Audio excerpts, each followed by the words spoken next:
बारिश में एक कमरे का ससुराल। आज तो कितनी करारी धूप हुई है। अगर ऐसे ही धूप बनी रही तो 1-2 घंटे में गेहूं एकदम सूख जाएंगे। फिर शाम को पिसवा के लिए चक्की में दे दूंगी।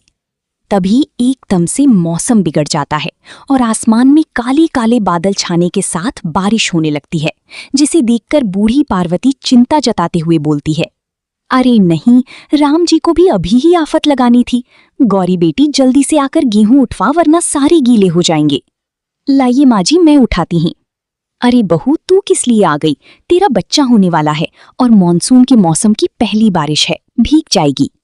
सविता का ससुराल एक कमरे में ही सिमटा हुआ था, जिसमें खाना पीना बनाना सोना सब कुछ एक ही कमरे में करने में उसे दिक्कत आती थी।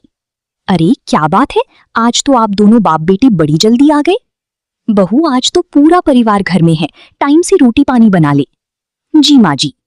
बहू चूल्हे पर खाना बनाने लगती है, जिससे कमरे में धुआं धुआं मच जाता है। ऊपर से बारिश भी एकदम जोरम जोर होने लगती है, जिसकी चलती छत भी टपकने लगती है। सबकी नजर कमरे की टपकती छत पर लग जाती है। हे राम, बस यही दिन देखना बाकी रह गया था।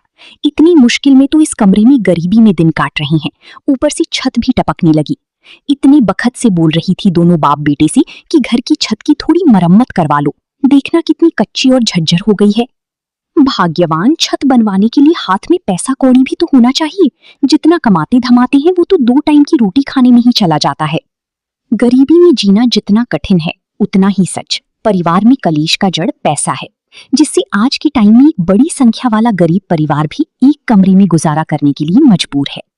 सविता चूल्हे के पास से उठती है और एक पन्नी निकालती है। माँ जी, बाऊजी, आप लोग शांत हो जाइए, और रही बात टपकती छत की तो ये भी रुक जाएगा।